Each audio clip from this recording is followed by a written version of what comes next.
Well, hello, Viva Birdos. The trade deadline is over, and we are back here to talk about it. We've got our writing team, our normal podcasting team, minus Heather, who's not with us today. But from my left, going counterclockwise, Blake Newberry is here. How's it going, Blake?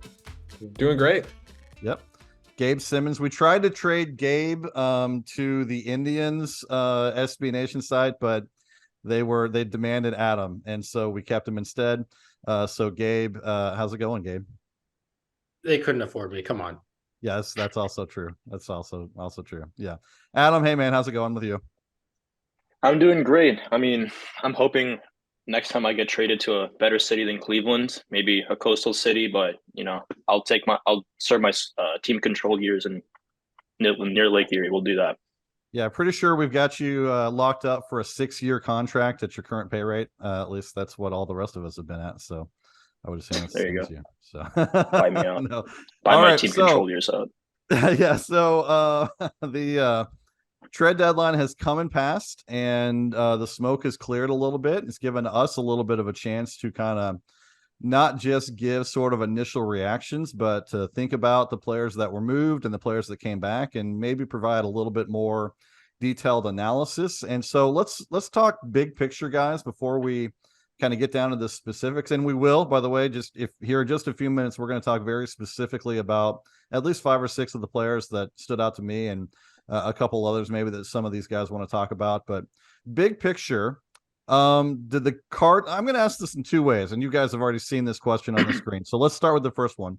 Did the Cardinals do what they needed to do at the deadline? And we'll start with Adam. Adam, did they do what they needed to do? So I will answer that question and say yes, just simply because they got rid of their team control guys whose contracts expire at the end of the year. I mean, save for Verhagen, but I mean it's kind of worthless what you're going to get for him anyway. But they did get rid of their 4 another 5 impending free agents, the one that would accrue value. I would give them a B, just solid overall, just simply because I would have personally would like to see make another trade in order to acquire more young pitching, maybe moving a Dylan Carlson, just because I don't believe that he fits, just as simply as a hard hitting or contact hitting against right-handed pitching. He's really struggled in the major leagues, but I mean, they did their due diligence. They did what they needed to do, answering the question verbatim. I am satisfied with what's happened. And, you mentioned on Twitter, I believe, for X now, that Dylan Carlson's probably an off-season trade piece, and I would agree with you. But, just in protest, if I had the keys to the Ferrari, I would have made the trade myself now. But, it's obviously very bureaucratic. But I'm happy with what happened. I'm satisfied, and honestly looking forward to see how these pieces are going to land in AAA and how they're going to pan out here for the rest of the season, see who stands out, who probably needs more time to develop. But definitely looking forward to 2023, 2024, and beyond. Yeah. Gabe, did they do what they needed to do? Yes. Would it be ideal if they traded some of their excess, depth? Yes, but we're not privy to what was being offered. So that's the thing where I'm like, I'm not willing to say, yeah, they should have done that, but they did what they needed to do. I wrote an article about it, basically saying this is the only thing the Cardinals have to do. They don't need to get rid of Tyler Neal. They don't need to get rid of Dylan Carlson. They don't need to do any of it. They just make sure they trade the people who are going to be free agents who have no value to the Cardinals for the rest of the year. And they did do that. And I have a feeling somebody like Tyler could have been traded had he not been hurt for like 3 months prior to the deadline and only been healthy for 3 weeks. They probably would have been selling low. And 2 months to finish out this year, if they really want to trade him, they'll probably get a better offer in the offseason. So speaking of O'Neill specifically. Yeah. They did what they had to do. Blake, you agree? Yeah, I agree. They definitely did what they needed to do. And honestly, I'll go a little further on the outfield point. I'm actually glad they didn't trade any outfielders, because I think, first off, any team who's trading for Dylan Carlson right now isn't going to be trading the major league starting pitcher. And I personally would not trade Dylan Carlson unless we can get a major league starting pitcher for him, just based off the ceiling that he has and the years of team control that he has. So I'm glad the Cardinals waited till the offseason for this. I think it gives them the chance to rebuild some of these guys' value, because Carlson's obviously not having the best year at the plate. Tyler O'Neill's been hurt a little bit. Like, let some of these guys get in the lineup every day, see if they can start turning things around a little bit, produce more, and then let that price tag go up so that the Cardinals can actually get those starters they need in the offseason. But yeah, in regards to the deadline, like I think they did a great job trading all the pieces they needed to get rid of, and they got some really good pitching depth for Double A and Triple A, guys who are young for the level and also good, and guys who have promise and could potentially be in the picture second half 2024 or 2025. So I think that's exactly what they needed to do. Yeah.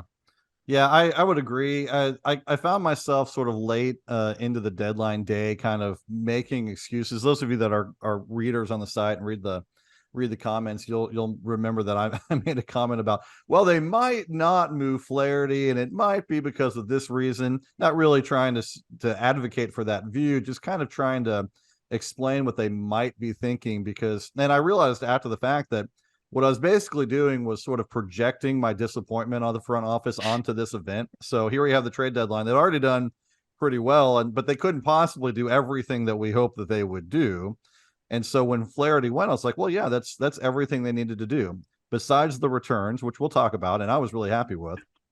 If you eliminate the reality of needing a cost controlled or a starter for next year, if you kind of take that off the table because it just simply wasn't going to happen, they moved, besides Verhagen, every piece that they needed to move, and they got back the kind of talent that we were hoping that they would get back in those deals. So yeah, I mean, you really can't look at it objectively, in my opinion, as anything other than a success, unless you had expectations that went beyond what were reasonable. And at least on our side, I think we all kind of tried to set a low bar of those expectations, that there was no way that we were trading Jack Flaherty for 2 or 3 years of an arbitration eligible starter that we all liked. That wasn't going to happen. Didn't happen.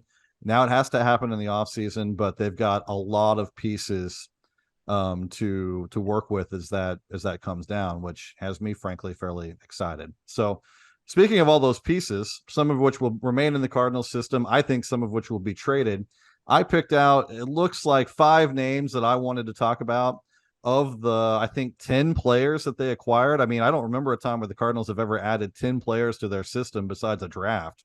I've never covered anything like that, at least. So a crazy day. And I didn't necessarily order these things in terms of ability, but now that I look at it, maybe I did. And I'm so impressed with Adam Kloffenstein that I put him in there twice. Did anyone notice that? Like, we got to really talk about Kloffenstein, because I got some questions about that guy, and I do. So let's start with what I feel like, and if you disagree with me, you can. I feel like was the prize of the deadline, and that is Takoa Roby or Robbie. I'm still not sure exactly how to say his name. We'll find out down the road. But let's talk about him, the Rangers pitching prospect. And Blake, since you're our minor league guy at the Cardinal Nation, why don't we just start with you? What's to like about Roby? Yeah, I mean, the thing I love about Roby is something he brings to the minor leagues that the Cardinals don't really have a ton of, and that's a fastball that plays up in the zone and can miss bats. He's only probably like 94-ish miles per hour on average, but I've read, I don't have the data to confirm this, but I've read reports that he gets really good induced vertical break on that fastball, which is what causes it to have that rising effect and miss bats. So that specifically is something I love about Roby. And then he pairs that with a really nice, hard, big breaking curveball that goes down. It's a bit of a knee buckler. I've gone back and I've watched probably 6 or 7 starts of his, and he routinely makes hitters look pretty uncomfortable with that pitch. And the one thing I'll say is I think honestly he could benefit from throwing his fastball up in the zone, because he likes to target it at the knees. And 1, it plays up in the zone, and 2, it's going to tunnel better up in the zone with his curveball. So that is one tweak I would love to see him take. Obviously the risk with him is the arm. He's 21, 22, something like that, and he had elbow issues 2 years ago. He's got a shoulder thing this year. So anytime you see a pitcher with that many arm issues at a young age, especially probably for one who's a little bit undersized, it's concerning. But the Cardinals are also never going to get a guy with top of the rotation upside like Roby has if he had a clean bill of health. So it's a little risky, but the ceiling's really high on him, and I like it a lot. He's got decent control, 4 pitches, pretty much the whole package if he can stay healthy and develop the way that he should. All right. Adam, you got anything on Roby? I mean, I was just gonna. I mean, Blake kind of really hit the nail on the head right there. I will say that the Cardinals finally get the guy, like another strikeout guy at the top of their prospect list to go along with Tink Hence. Those are your 1 and 2 strikeout guys in the system as it is right now, I would say. And you don't have a lot of these rising fastball guys in the system, as Blake had mentioned. So it's nice to kind of replenish it, or at least try to establish that at the top end of your prospect pipeline. So it is nice to see them try to attack that. One thing I will say, like I mentioned with like I mentioned with Roby, that it does get hurt. Is there any, like, I'm not sure if Blake has any like details or any knowledge. Do you know, or does anyone know when he would be returning from his rehab assignment at the Complex League? Does anyone know when he'll be reassigned to Springfield or maybe even Memphis at that point? I don't know for sure. I think I heard like late August/September. I saw it a couple of days ago. I think that's pretty much what it was, but it will be this year, is what it seems Yeah. like. Okay. Yeah, For Mo sure. did say in his press conference that Roby would appear this year. At least that's the expectation. Gabe, feel free to weigh in as well. Do you have anything to add to that? You guys have pretty well covered, but I think Roby even texted Mo saying, asking permission to throw or something, didn't He he? did. Yeah, okay. And I'll give a shout out to the Game 7 commenter who said basically we're playing like with house money because we weren't getting any more contributions from Montgomery. That was who we traded for, right? I'm having trouble. Yeah, that was the Texas. Yeah. From Stratton. Yeah. Point being, the next 2 months, whatever they did for the Cardinals would not be particularly important to us. So we got to take a chance on a higher risk, perhaps, but really high upside guy. And if he works out, then it'll be great. But if he doesn't, I mean, doesn't really cost us anything. So I do really like his inclusion in the trade. Yeah. I'm not a big fan of comps, even though I use them all the time. I always say that. I'm not a big fan of comps, but if you guys were to compare Roby to someone in our system that most of our listeners would know, does anyone come to mind for you? And then I've got a bad one that I'll offer to you. So you guys got anything? Probably Tank, right? I think rising fastball from a guy who's got a wiry frame and can throw hard, right? Yeah, and I think throw a slider. Does he throw a hard slider? Yeah, he throws a hard slider. It's like a slider with just heavy downer action, so it almost like looks pretty similar to Roby's fastball or to Roby's curveball. And the one thing I say about Tank is I've seen some of the induced vertical break numbers on his fastball, and he's probably right around 16 inches, which isn't great. But obviously, that your fastball shape matters less the harder you throw. So for a guy like Roby, he doesn't throw as hard, but the induced vertical break is better. So it might balance out even going forward, but the fastballs are a little bit different with the two. So I don't really know if there's a comp for Roby. That's how. Yeah, if we're gonna talk shape and stuff like that, then it's gonna fall apart here because I don't have numbers for a lot of the guys that I would look at. But if you just think about a fastball curve, the dominant curve, a good hard slider guy with command and control, who was in Double-A at age 21. Anyone think of anyone like that? Like someone we just traded to the Orioles, maybe. And then so Flaherty is not a great comp, but he is kind of in that same mold. Flaherty at age 21 was in Double-A.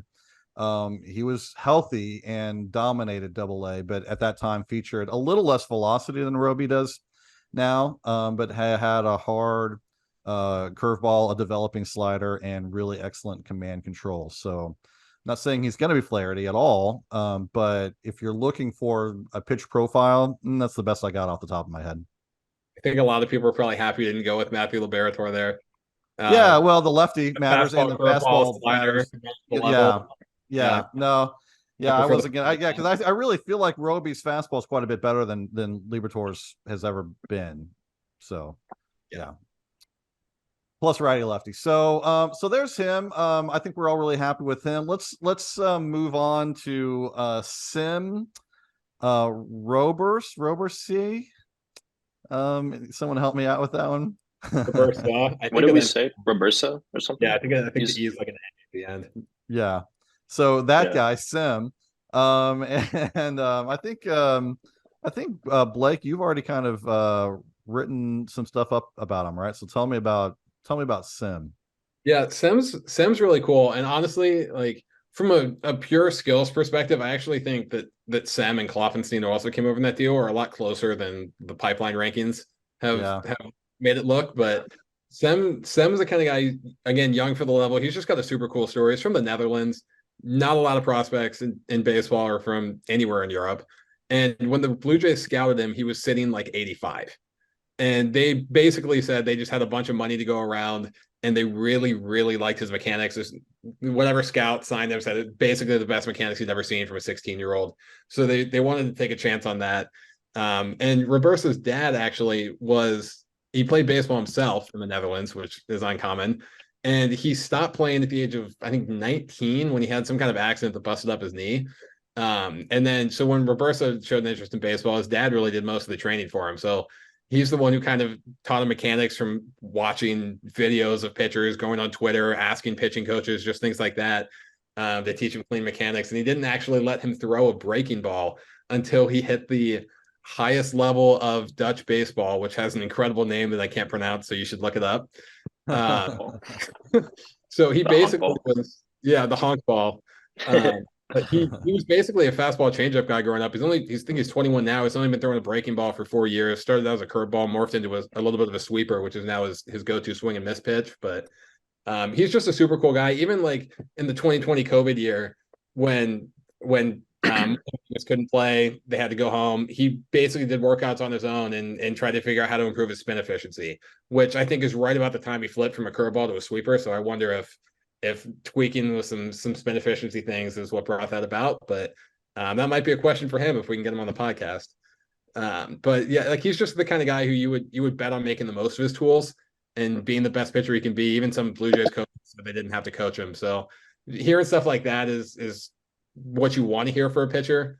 I'm not as thrilled with the stuff that he brings. It's solid. It's just not outstanding. And for a guy with really good mechanics, his walk rate's a little bit higher than I would expect, but that might come down as kind of his age catches up to the level he's playing at. But he's definitely a super interesting guy. You guys got anything to add?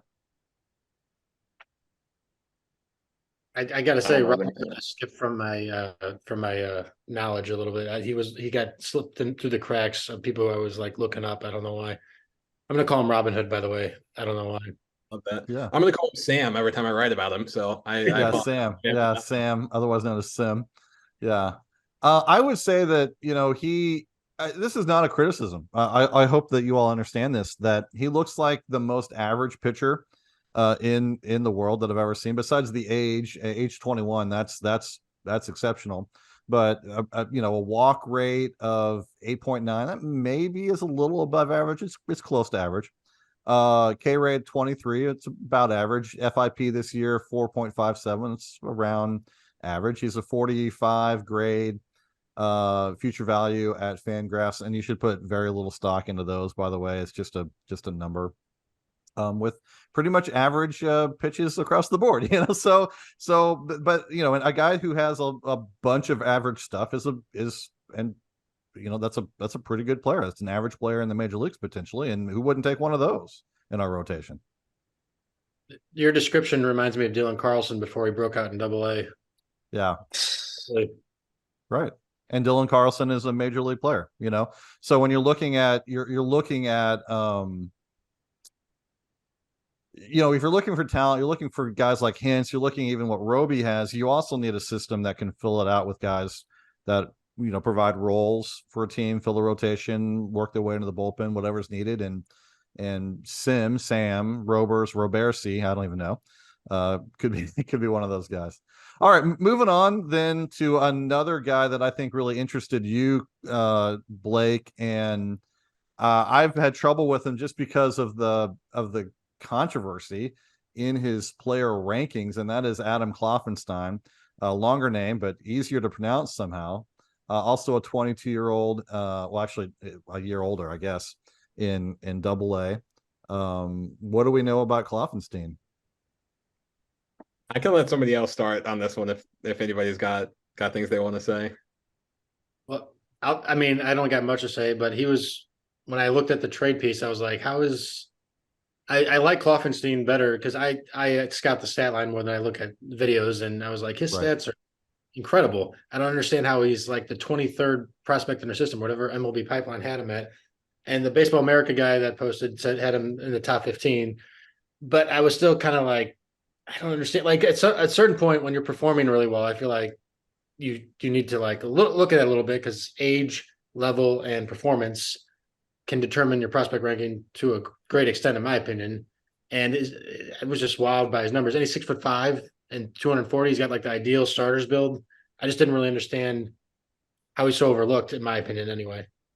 It's because, I mean, Blake can correct me too. If he is, for a guy who throws 93, 94, his fastball is pretty flat, doesn't really break one way or the other. So I think that could be a reason why. But I mean, I do like the fact that he is striking out a pretty decent amount of hitters in double A. But his pitch mix is interesting, but I think it's the fastball that's really dragging him down, right? And your fastball is like the pitch he ideally be throwing a decent amount. So, and I mean, that's the thing about the fastball is I feel like a lot of these scouting services are docking him for the fastball. But to be fair, he hardly ever throws it. He mostly pitches off his cutter, which sits about 90 miles an hour.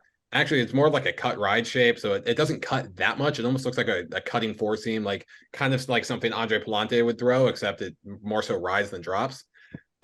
Which so like when he lives off of that, he mixes in sinkers, sliders, changeups. Some people, and then he's got the four seamer as well. So like when he throws the four seam, it just looks better than it probably is because everything else moves. And then the four seamer just comes in with just a little bit of extra heat, stays straighter.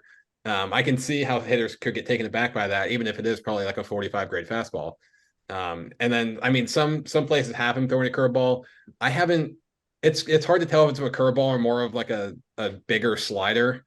Like he throws a slider that's a little tighter. He might throw more of a sweeper, and maybe it's kind of like that sweeper curveball blend. But he really has like 6 pitch shapes, and everything moves. And when you look at a guy who's 22 years old, he's going to start in AAA. So anytime you see a 22-year-old AAA pitcher who's dominated AA, has an above average strikeout rate and an above average ground out or ground ball rate, that's a really good combination of tools. And honestly, like I know there's some places that think his stuff isn't great.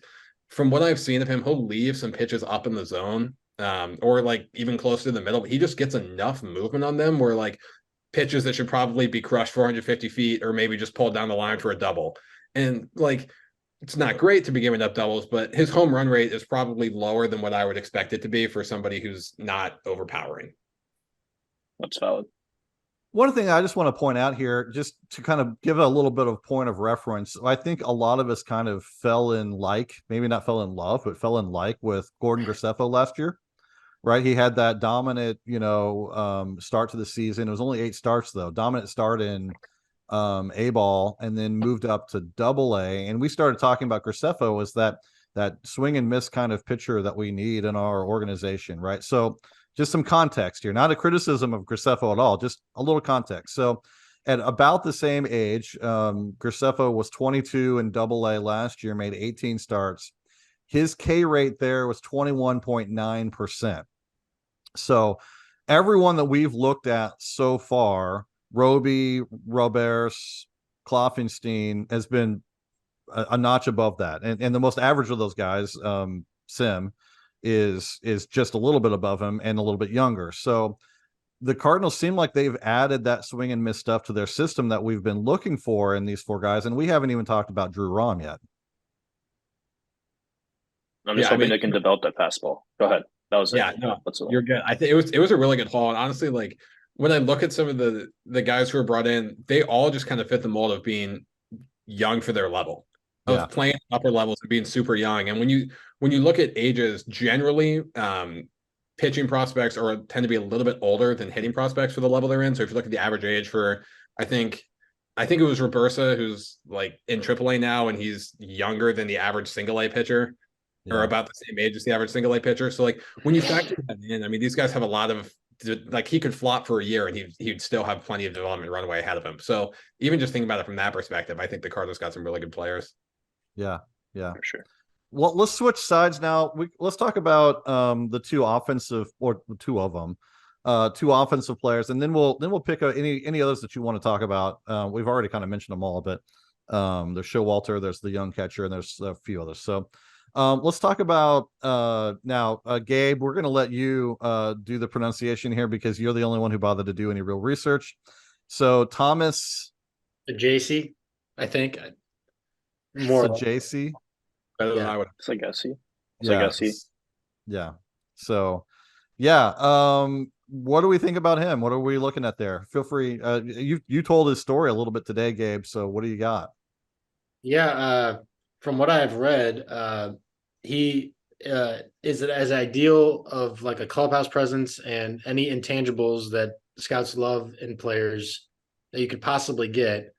And he won't like fail because of not hard work or something. Like he's gonna try. His whole life is baseball basically, and so far everywhere he's been, he's hit a lot, and he's mostly done it because, and I don't know how this will carry over to major leagues. His batting average on balls in play is insanely high, which in the minors is more of a talent thing than it is in the majors where it's mostly luck. His lowest in professional baseball has been a 351 batting average on balls in play. He's gotten as high as like 380. And I've got a 412 in there. Of course, it's only 22 plate appearances, but yeah. Yeah, basically, when he makes contact, it's probably going to be a hit, and he has a lot more power than you would think as well because he's already at 16 on the year, and he runs about 200 ISOs, isolated power, and yeah, I mean, I'm really excited about his hit tool primarily, and it seems like the Cardinals are willing to play him wherever wherever they need him, they're willing to play him. Basically, Brendan Donovan, and hopefully, he could get some outfield reps in this year and. I think he's basically insurance if they trade Donovan or something, or maybe he's going to be traded himself. Who knows? But he seems like a Cardinal player, basically. Yeah. Gabe, quick question. In your research, were you able to find a 90th or 95th percentile on Sagesi when you were doing the research? Just because I've never really. There's not a lot of data on double and like triple A, or I guess there are for triple A guys, but not really for double A. So I don't know if you saw any raw data numbers on him. No, I did not. Okay, no worries. Blake, anything to add there? I don't know any specifics on exit velocity numbers, but one thing I'll say is I don't necessarily agree with a lot of Fangraphs prospect rankings, but one thing that they seem to do is value guys who have loud tools. And Sujasi was put a lot bit lower than I probably would have put him. And I think it's because they basically chalked him up to a 50 hit, 50 power guy, which means, I mean, the power is like, I mean, it's there, but I don't, that to me, based off how Fangraphs operates, makes me think the exit velocities aren't super impressive, which I think does him a disservice actually to rank him that low because he has enough power and he elevates the ball pretty well. And for a guy who's like an average power who hits fly balls, that's like that can be a 20 home run guy going forward, and that adds a lot of value. And I mean, one of the things that when I went back because I've written about him at the Cardinal Nation is like I watched a ton of Sajasi's at bats, and especially recently, he doesn't see a fastball. He'll go into an at bat. It's a first pitch curveball, and then they'll like throw a fastball outside and then give him a changeup and then a slider or something. Like he doesn't see a lot of fastballs, and he still finds a way to hit. I mean, I literally watched one at bat against like this hard throwing righty reliever with some like funk to his delivery. He got 4 straight sliders to start the at bat, and then a changeup to go full count. At 5th slider, he hits a line drive to the wall. Like he's a guy. I mean, he hits curveballs well, and for a guy who hits a lot of fly balls, he's actually able to adjust to the fastball up in the zone pretty well. So I think the hit tool's there. He does have a little bit of swing and miss on some pitches in the zone, but I don't think there's going to be some kind of a weak spot like there is with like a Nolan Gorman who still struggles hit pitches up in the zone. Paul DeYoung was the same way, guys with a lot of fly balls. And so JC doesn't really have that kind of weakness. So I think honestly, he's a guy who's maybe the numbers are always going to be better than what the traditional scouting report says. And especially again, he's a guy who's 21 and obliterated AA. So again, like I think he's just again another guy who's underrated by a lot of the traditional scouting services. Yeah, and just to put some numbers to that, because I tend to agree. This is not really a criticism of Fangraphs. They got a hard job, and some of these are done based on maybe Loganhans and them at Fangraphs haven't seen him in a year and a half, right? It might have been a while since they looked at him. So they've got his hit tool on their little bar, a 45 now, 55 projection. Okay, well, seems fair. A little harsh for a guy who's never hit below 308, in the above single A as a rookie coming in out of college. So, or actually out of high school, wasn't he?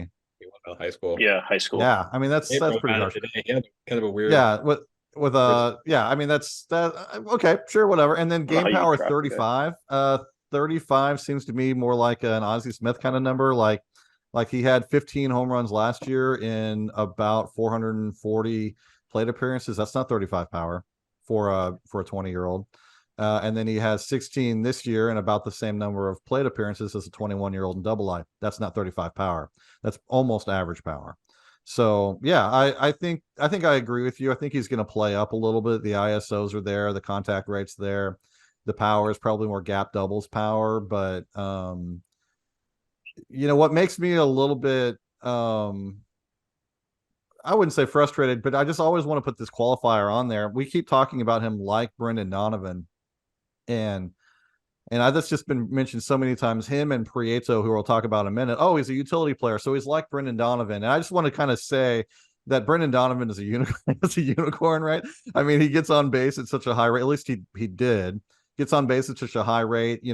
Sajasi doesn't do that. He's got a very average walk rate. He swings the bat a lot. He strikes out some, and so yeah, not really a good Brendan Donovan comp, but there's been a couple guys in the recent past that are sort of similar to that. Think about your typical middle infielders who hit some home runs and can make some decent contact. I don't want to name any names because they're not very positive, but they're there. You can go find them. So for what it's worth, I think he definitely. Zalek himself made the comp, and it was about his versatility more than his offense, I think. No, I know. I just, it's been several places that's been repeated now, and I just always like to put that qualifier on there because if you're top of the top of the lineup and look like Brendan Donovan, this is not your guy. So. Yeah, I mean, I think I actually repeated it at one point in an article. Which, first off, the Cardinals actually, Mozeliak himself said it, and when you look at Mozeliak started it. Yeah, it's his fault. Yeah. We can blame it on him. Yeah. But when you look at the guy like Sajasi who hits without the batting gloves, is kind of a grinder, lives for baseball, he kind of fits in that sense. But when you're looking at somebody who chases a lot and strikes out more and has more power, he doesn't really have the offensive profile of Donovan. Yeah. Yeah. So that's that. Let's look on to Prieto, though he wasn't on your list because I put Kloffenstein in there twice. So Cesar Prieto, another Brendan Donovan type who came over this time, I think, from Baltimore and the Baltimore trade. Initial thoughts on Prieto? I saw Cesar Prieto as he was the first name that we saw off of the line on Twitter. Yeah. When all the names were coming down, and I was not happy. It's is this really the haul of the package? If it's the first name that we're seeing, I'm assuming it's the only guy. But I mean, you're gonna be seeing I think in terms of acquiring another infield depth guy, you really can't go wrong with it, especially when you've already got, and at least in my opinion, you've got solidified for the near future your cornerstone infielder, especially with Arenado, Gorman, and Goldschmidt, I guess, and then Mason Wynn is coming up pretty soon, and that'll be his spot to lose. So I think really kind of just filling in now that you've got you can never go wrong with having as many guys as possible, i.e. Tampa. But I think ideally now this is not a bad strategy, filling in with guys who can play every single position. And Prieto hits for less power than a guy like Thomas Sagesi. But at the end of the day, he was probably the third best guy out of that rotation haul, or that haul for Jack Flaherty. It got progressively better. First it was a name Prieto, and I was like, no good. Then it was Rom. It's like, okay, we're doing better. And then we heard what was his name? Zach Showalter, and that's probably the haul. So we'll get to him later, and same with Rom. But in terms of Prieto, it was a third tier ring, or the third tier out of the pickups, but not a bad foundational trade piece, a throw in my opinion. Mm-hmm. Yeah, I mean, Prieto's cool. I actually haven't dug into him enough. I'm actually doing that after this podcast tonight. But he's a very contact oriented bat, swings a lot. A lot. He'll chase pretty much anything if it's near the zone, but he also isn't going to swing and miss. So because of that, he's single digit strikeout rate, but his walk rate's over than that, but close. Not a ton of power. It seems like from the little bit that I've seen of him, he's really good at hitting things up the line both ways. And he can pretty much handle any pitch that's thrown at him. And he's a big ground ball guy. And you guys can tell me I'm dumb if this is wrong, but when we think about the inflated offensive environment in AAA, I almost wonder if it doesn't affect Prieto as much as it affects other people, because he's much more of a singles hitter, and a singles hitter who hits the ball on the ground 55% of the time. Singles are singles. Mm-hmm. Whereas if there's a little bit more of an inflated power environment, I just wouldn't expect that to affect him as much as a guy would hit the ball in the air. So I almost wonder if he's a guy who you wouldn't necessarily see as much of a drop off offensively when he gets to the majors. Although the chasing could be problematic if he's now chasing really good sliders out of the zone instead of kind of like okay sliders out of the zone. So I mean that affects it, but like I think the Cardinals just did a good job. If they're going to get an upper level infielder, get a guy who can play everywhere because there's really not a whole lot of playing time to go around anyway. So if he's going to get on the field, he's going to have to do it by being versatile. Yeah. I would say I know you love comps. The old comp I could think of is Nick Madrigal, but probably not adding anything defensively. The defensive reports on him are not great, but I don't know if he'll like hurt you too badly. But he has more power than Madrigal as well, so it kind of balances out a bit. And he's got less of a prospect reputation than Madrigal did as well. Yeah. So I don't know if that'll translate as well. But that's the first guy that stuck out when I saw the strikeout and walk rates is Madrigal with more power but worse defense. I think if we get a little more negative, I forget who it was. They threw this around on Twitter. It might have been Kareem, but use the comp of Brevik Valera, who used to be a minor league guy in with the Cardinal system. Very much like Prieto, not a ton of power, swings a lot, never strikes out. So I think that's a pretty decent comp if you want to go in the low end. It's the same style. I think you could also say David Fletcher is another name that kind of fits in that mold too. But yeah, no, it's definitely just like a kind of a throw-in piece, and I think it's not a bad piece, but for sure, if I kind of see Gabe what you mean about the archetype that is similar to Madrigal, but if Nick Madrigal is like a Louis Vuitton, then Cesar Prieto is more of like a Walmart. That's kind of like how I would think it would kind of stack up those. Yeah. Let's just all offer a disappointing comp because the one that was mentioned to me right before I came on from Ben Cerruti, a lot of you will know Ben from over in Birds on the Black, was Max Schrock. Max Schrock. You guys remember Max? Yeah.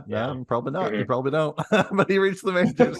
But he's another one of those second baseman, third baseman type who could play short if you had to. High contact rate, didn't strike out much, didn't walk much, and then also didn't hit much. Adam mentioned in chat Piscotty trade. I think it was a Grichuk trade. No, it's Piscotty. I think it was Piscotty. Okay.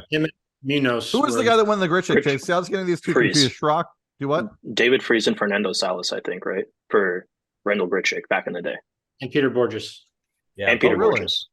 Yeah. I forgot about Borges. No, that's the original one. But when we traded Grichuk to Toronto, who came back? That was another middle infielder. Dominic Leone, right?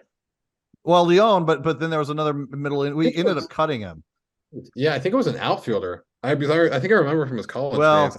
He was an outfielder because of Mike Matheny. But I'll have to look it up. But he was a shortstop. Who? You're talking about the Blue Jays. I'm thinking. Did we have another? I think it was just Dominic Leone or Grichuk. Connor Green and Dominic Leone to the Cardinals for Rendell Grichuk. Connor Green. At some point, Connor Green was a top 100 prospect. Yeah, well, Green's not who I was thinking of. Green was a pitcher, if I remember right. Yeah. Yeah.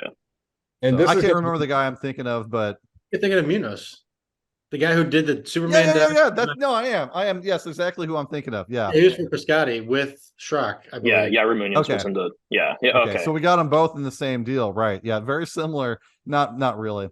But look it up after. But I was thinking JB Woodman. If anybody remembers who we he was in that one stumped me. I don't know that one. Yeah. Yeah. Now I want to look up Yairo Munoz's double A stats, but I won't do it. I won't derail the podcast.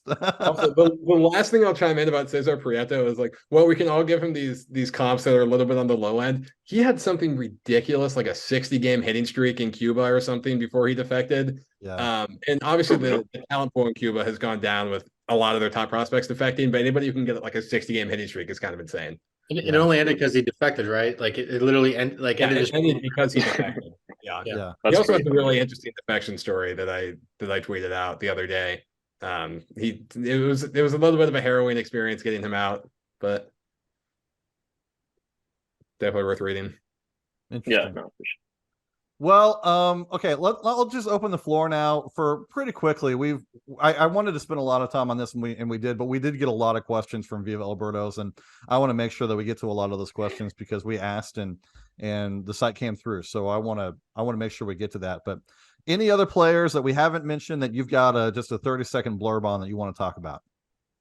Adam, I know there's a certain pitcher who came over the Orioles deal that you like.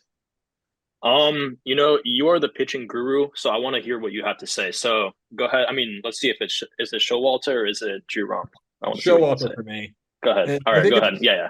I haven't seen enough of him to have a super detailed opinion on him, but even just like watching the clips, he's got this super weird delivery that hides the ball well, but he throws from a really, really low arm slot. Like, and he doesn't even like come out to the side. He like crumples his arm and like shoves it forward. I don't even know how he does it. It's bizarre. But he throws like 96 with a ton of induced vertical break, and where especially when you're bringing that from a low arm slot, that's a pitch that's just going to miss a lot of bats up in the zone. So I'm excited to see him bring that to the system, and then maybe kind of refine the sweeper curveball thing that he throws. It looks a little bit soft to me, but it does have some good movement. If he can firm that thing up a little bit, that could be a really nice 2-pitch combo. So one thing I will say about Showalter, just high level, is that I'm surprised he's not on any prospect rankings. I don't think he was ranked by Fangraphs or anyone else, at least when I was doing some preliminary research. And I had tweeted this out that he was actually a above slot signee that he could have easily gone in a top round, and he was a commit to a pretty decent D1 university in South Florida. But the Orioles were able to learn, Mike Elias, and him being a former Astros guy and especially a former Cardinal guy, way back in the day. It's interesting to see the kind of model and the guys that they were able to select and lure away from a college commitment with about $500,000 in the 11th round. So they're definitely getting someone who's not 11th round talent and someone who could potentially who was arguably one of the best prep lefties in the draft last year. So I think this is a huge, huge, huge pickup, and the fact that this was the last name tweeted, I thought like this was the steal of the trade. Then it was Rom, and then I think it was Prieto. I guess some would probably say, Rom has more solidified value now that he's in AAA and he's a little older. But you can't go wrong with the kind of upside that this guy has. And I'm very surprised that, I guess I'm not surprised. He probably wanted to go to school. And then Michael Elias said, surprise, here's $500,000. And he's like, okay, cool. So, very, very happy with the Showalter trade and him being included. So I think he's absolutely the centerpiece of this trade, at least in my opinion. Yeah, I agree with you. Yeah, the only other guy that we have in the system at those levels at that age doing what he's doing, he's not as good as Hintz, but he reminds me. His stats remind me of what Hintz did last year. Now, again, I'm not saying he's as good as Hintz or his stuff is as good as Hintz. We just don't, not that often that you see 19-year-olds, K-ing. Let's see what the rate was, 28% of batters. That just doesn't happen very often. So yeah, great trade. One thing I'll say, like last thing is that he like you said, he's a lefty inducing a lot of strikeouts, and he throws pretty decently hard. And at least in my opinion, he's immediately the most intriguing pitching prospect on that Palm Beach team. I don't know if Blake has any qualms about that, but I really do like this guy a lot, and I think he's going to be, he's going to be a very interesting pitcher. Yeah, I agree with you completely on that. Somehow this is where I learned he was left-handed, but I should have known. I really should have known. I think he's a righty. I'm pretty sure he's a righty. Oh, he's a righty? Oh, yeah. My bad. Okay, either way, he's still the most intriguing. Either way, anyone striking out that many bats and being in. Because when you said that, I'm like, he's a lefty. Well, now I'm really. No, he's a righty. No, I was totally wrong about that. Yeah. No. You were channeling your Drew Rom into your Zach Showalter. I was, very much what can happen when you've done. I got 10 players to evaluate in 2 days. For real. All right. I think that's probably good. Let's move on to some questions. I do want to make sure that we have time for enough of these, and so let's start a little bit with the questions pertaining primarily to the trade deadline and its aftermath. And I'll probably just kind of let you guys jump in here a little bit. We probably won't have everyone answer every question, especially this one I think is a one-person answer, and I'm going to give this one to Gabe. So from Magic Devil Man, as opposed to Devil Magic Man, I've been wondering who our Devil Magic Man was and what he's doing this season. Why is Taylor Motter on the team, Gabe? Why? I think that I read that with some anger and some angst. So yeah, why is Taylor Motter on this team? Because they've I don't know why that's funny. It is. Why is he? I don't know. Who knows? Jose Fermin's on the team now, right? Yep. He's starting today. That's really right now. The answer is probably just it's not time for Mason Wynn to get called up because it's not September yet. That's the best I got. I don't know why Yeah. another guy wouldn't just give it not a 31-year-old or 32 or 33. I don't know how old Matter is, but too old to think there's that much promise there. So Yeah. you can really give it to anybody else. But yeah, it's basically because Wynn's not quite. They want Wynn to preserve his rookie eligibility, I would imagine. Well, you would think that, but then when someone asked John Mozeliak about that, he played dumb and pretended that he didn't even know that was a thing. I don't personally believe Mozeliak with that comment, but doesn't. yeah. He might be trying to avoid like the thing that happened to the Cubs and Bryant. I don't know if he could somehow be implicated if he admits he's not calling up Wynn because he wants to preserve his rookie eligibility. But Yeah, yeah. Might be it. I agree with you though. I think when will we see when middle of the month at the earliest, maybe the 1st of September? I think that's probably the likely time frame that we're looking at before Wynn arrives. The best question, I know you're all excited about this one, so Adam, I'm going to give it to you. From Memphis Mike, how is Verhagen still a Cardinal? Well, I mean, just simply stating that, I mean, if he was to be moved, I don't think it would have yielded much anyway. And I think just simply put at that point, the Cardinals would rather value. I mean, this probably could be wrong. It's just kind of what I thought is that the fact that they're going to deal a player like that, they might as well just keep the depth in not the rotation, the bullpen with at least some sort of veteran experience because they may not feel that any AAA arm that they either have acquired just recently or any arms that they've already had pre-existing in the system are probably ready for major league pitching. So, I mean, I feel like you probably would have to. Like Verhagen's probably a quad A arm, and you probably don't want to have a guy who's in AAA who's not ready. Just go up there, not like waste away his rookie eligibility, and just eat innings. And I guess it would be in a capacity where it really doesn't matter because the team has waved the white flag at this point.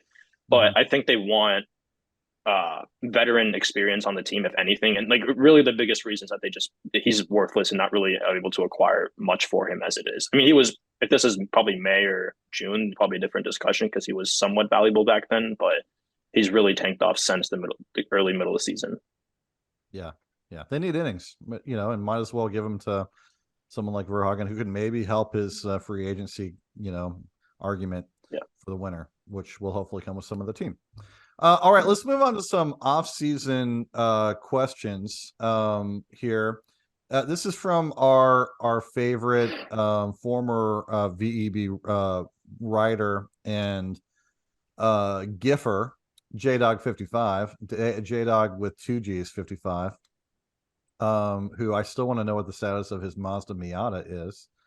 But he asks, because Mo's obviously playing the long con, what mind-blowing trade will he make this winter that surprises even you smarties? And then he clarifies that we have to answer a certain way, because otherwise, if we answer like we know, then it won't be a surprise. So we have to say, I'll be surprised if, and then that justifies it being a surprise. So you'll be surprised if what happens. Gabe, what happens, Gabe? You'll be surprised if what happens this offseason. Yeah. If we somehow traded for a position player, I'll be surprised if we pulled that move because we traded a bunch of pieces for a cost-controlled starter. So we sort of like we traded for Luis Robert. How about that? I'll be surprised if we traded for Luis Robert. Oh, that's a good one. That's a really good one. Yeah, I'm impressed with that answer. And either of you two have an answer? Are we talking about we'll be surprised if the Cardinals trade a certain player off the roster or just like anything? Just a trade, just anything. Yeah. I'll be surprised if the Cardinals bring in a true ace. And now it depends on how we want to define ace. But if we want to look at ace and basically say it's like a top 10, 15 pitcher in the league with like a ton of strikeouts, then I don't think the Cardinals are going to do that. I think they'll bring in somebody who's better than like Michaelis and maybe somebody who's better than Matz and then maybe somebody who's like a fifth spot and they'll roll with those 5. But I don't think they're going to bring in some guy who we would look at and say, that's an ace. And do you think that they'll bring in someone who's clearly better than Jordan Montgomery was heading into this season? Do you think they'll be able to beat that? Probably not. But heading into the season or versus what Montgomery's done this season? No, what we expected to heading into this, like, because I think we expected Montgomery to be maybe not quite what he actually was, but pretty close. We had high expectations of Montgomery. I'll say I think the Cardinals' #1 starter is probably going to be about a 3-WAR guy. Yeah. Okay. So that doesn't scream true ace. That maybe is what we expected out of Montgomery, but I'd say that's probably about where the top of the rotation is going to be. So you're not just a Yamamoto believer? I am a Yamamoto believer. I'm not a believer in the Cardinals getting an Cardinals ace. bringing him in. Right. They do Yeah, like there's a to look big at the difference age there. market, but Yeah. I think that contract's going to get a little hefty. Yeah. Yeah, not to mention the international posting fee they had to pay off, right? But I would Right. say for I wouldn't know if anyone else wants to chime in. I would argue that there's only one true ace in this pitching market, and he's also happens to be probably the best hitter in baseball, and that's Shohei Ohtani. So I feel like he's probably the only ace caliber pitcher out there. And I think it was JP that had mentioned that Nola was once an ace caliber pitcher and he's no longer this year. I think he can probably get back to it. I wouldn't put it out of his, the realm of possibility he could return to that ace caliber pitcher. He's probably still more of a 2, fringy 3. I think, but either way, he would be an absolute plus to this rotation. But like Blake had mentioned, I don't think he's an ace caliber pitcher either. And I think Ohtani is really only one. If the Cardinals, if they unleash that Lars Nootbaar magic from the spring and acquire Ohtani, that'd be sick, and he'd be the ace. But other than that, I see it difficult to acquire a 4 or 5 WAR pitcher, either via trade. Yeah. I'm going to kind of go with Gabe because J-Dog used the word mind-blowing. What I'm going to say, I don't know how this would work. This is why it'd be mind-blowing, is that somehow the Cardinals are going to trade both Carlson and O'Neill and somehow in that manage to get a more consistent starting outfielder. Because I really like what I'm seeing from Nootbaar in center. I think that Walker, I don't mean that he's stuck in right, but you're gonna let him develop there. And here on another question, I've done some math that I'm going to answer here about Walker's sort of upside potential next year if he takes some steps forward, and it's not as high as you think. So I really think that they need that sort of third piece or that second piece that you can sort of pencil in for 2.5 to 3.5 WAR. And maybe that's Carlson. I'm not so sure anymore. O'Neill, the injuries are just there. I think they're going to look for someone a little bit more solid potentially, and that would be a mind-blowing deal, but it's possible. So I don't expect it, but it could happen. All right, moving on down here. Let's go to this one because it's very similar from Spoolie. Who are the potential free agent starting pitcher targets in the offseason? Now, Adam, you already mentioned Nola. He would be at the top of my list. Adam, do you got anyone else that you wanted to mention besides him? Yeah, I mean, your usual suspects are always going to show up there. Lucas Giolito is a guy that's going to be on the free agent market this year, pending he doesn't sign an extension with Anaheim. You also got Julio Urias, who's on the market. He's going to be probably, I guess you do have Jordan Montgomery, so he might be the second best left-handed pitcher on the market. Either way, I think you need to make a run at one of those two guys, if not potentially. Shohei Ohtani, everyone, you might as well do your due diligence and do it. But you really need to go after, I really do think, one of those two specifically. Unless I'm blanking on a different potential 2 guy, if anyone knows on the top of their head that I'm missing, that is a free agent this year. Giolito is probably more of a 3. Nola is that too. But I think really, Giolito would come into the rotation and probably be the second best starter, or maybe probably would be the second best starter on the team behind the guy like Miles Michaelis, and even be potentially the ace. But I think they would give the opening day start to a guy like Michaelis in that situation. Yeah, have you guys got any other names you wanted to mention? Jack Flaherty. Jack Flaherty. He's still an option. Like technically, the Cardinals could bring him back. So, and he could potentially be a number 2 guy if he's first start with the Baltimore Orioles throwing 97. Jack Flaherty, but we'll see if it sticks. Yeah. But, I will say I don't think the Cardinals are going to go after Urias because he's got some significant character concerns. I think he had domestic violence allegations or whatever. Yeah. This doesn't feel like a Cardinals move. I don't know. Maybe I'm wrong. Oh, never mind then. I didn't know that. I believe, but I'll look up the free agent class if you guys want. Yeah, I didn't know that was. Yeah, I think this is the right year because Ohtani's on there, so it's got to be. Is Stroman also a free agent too? Right? It's got an option. Yeah. Yeah, and then as long as this is the right year, but it looks like it is. Kershaw, Charlie Morton. These aren't sorted by anything, by the way. I guess I should sort by age or something or salary. I guess it's sorted by salary. The guy we're facing Um, a free agent, Sonny Gray. Yeah, Sonny Gray is quite a bit down here because he, I guess, not being paid that much this year. Nola, Giolito, Sonny Gray, Blank Snell, Jordan Montgomery is on the list. Johnny Cueto, Rich Hill, Jake Odorizzi. Is Noah Syndergaard gonna be a free agent? Not that I'm advocating. I just thought he signed a multi-year deal. Yeah, he is. Yeah, he's unrestricted at the end of the year. Yeah, Lance Lynn, Ryu. There's a number of names on there, and I could see the Cardinals dabbling in the middle upper tier and then in the lower tier as well.